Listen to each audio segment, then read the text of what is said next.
La paracha de Tetzavé, elle est pour nous donner d'abord les vêtements des Kohanim, des Kohen Gadol et des Kohanim, et après, pour nous expliquer comment réussir ce Mishkan.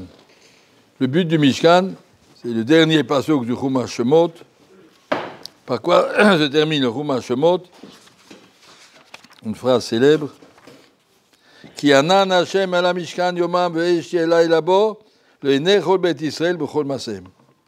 Le but du Mishkan, vayecha, c'est anan et Ohel Moed, pour que la Shrina se pose sur le Ohel Moed, uchvod Hashem alet à Mishkan, qu'on voit la présence d'Akadosh Baruch Hu au milieu des Am Israël.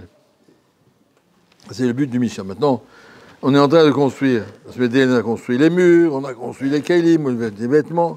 Mais à la fin de la paracha, deuxième moitié de la paracha, elle nous dit comment on va faire pour que Bémet, on arrivera à faire descendre que Yachol, la Shrina d'Akadosh Baruch Hu, qui est normalement en haut, parmi les Malachim, Akadoshim, rentrer dans le monde matériel, parmi les hommes qui sont moins que Doshim, parmi tout le monde matériel dans lequel on vit.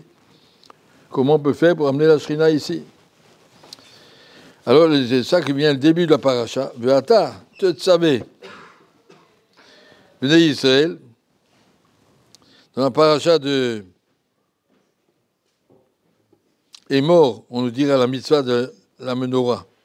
Pour l'instant, on ne nous dit pas encore. Tetzavé, c'est un futur. Un jour viendra où tu ordonneras au Bnei Israël d'allumer la menorah. Et pourquoi on dit ça ici maintenant? Pourquoi entre les Kélim et les murs du Mishkan et les vêtements des Kohanim, on dit, oui, viendra un jour où tu allumeras la menorah, Asma. Alors, Satémet nous dit, le halot ner tamid. Ner, c'est 250, la Gematria. Un homme, il a 248 mitzvot.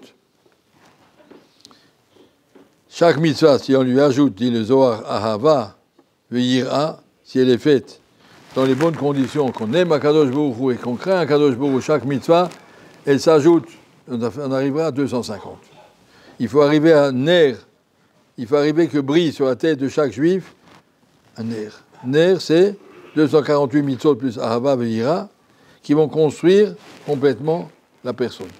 Ça va construire le Ner, la lumière qui est au-dessus de la tête d'Ibn Israël. Et qu'est-ce qu'il nous dit? Ça, c'est le travail de Aharon, Be'oel Moed. Vous savez, Ibn Israël, Vikou Elecha, Yaror Oto Aharon, Uvanav, Me'erev Ad Boker Lifnei Hashem. Aaron doit arriver à faire allumer cette lumière qui s'allume à travers les mitzvot d'un homme. Il fait plein de mitzvot dans la journée. À un moment, j'arriverai à faire 248 mitzvot dans la journée, plus à Bavira, j'aurai allumé mon air. Tu le savais, il dit, ça vient du mot mitzvah. Il faut faire des mitzvot. Un homme ne peut pas grandir dans la Kedusha simplement en réfléchissant dans son coin, il faut que je sois un malach, il faut que ça me pousse des ailes, ça ne viendra pas comme ça. L'homme, il peut devenir un cherki de Shanu mitzvot, les mitzvot donnent une Kedusha. À travers les mitzvot, tu arriveras peu à peu à devenir un peu plus proche d'Akadosh Baruch Hu. Le travail d'Aaron, c'est Me'erev Ad Boker. Or, en vérité, Aaron, il va allumer la lumière Me'erev Ad Boker, il allume seulement le soir. Mais il va durer jusqu'au matin. Me'erev Ad Boker. Il dit, le soir, on trouve le même terme sur Moshe Rabbeinu, Mi Boker Ad Erev. Dans Parashat Yitro, on dit à Moshe Rabbeinu, toi tu es là pour juger les Bnei Israël, pour leur apprendre la Torah, Mi Boker Ad Erev, du matin jusqu'au soir. Et Aaron, il est là pour allumer la menorah, Mi Erev Ad Boker. On met la soit émettre le chibour, le contact qu'on veut faire pour que la Shrina puisse descendre dans ce monde. Chacun fait la moitié du chemin. Les mondes d'en haut, ils descendent vers le bas. C'est ce que Moshe Rabbeinu a fait. Mi Boker, depuis la lumière, Adérev, ça monte dans un monde sombre. Moshe Rabbeinu nous a fait enseigner la Torah d'Akadosh Baruch Hu, fait de regarder, essayer de comprendre, de vous attacher dans les mondes d'en haut. Les mondes d'en haut, ils viennent jusqu'à vous.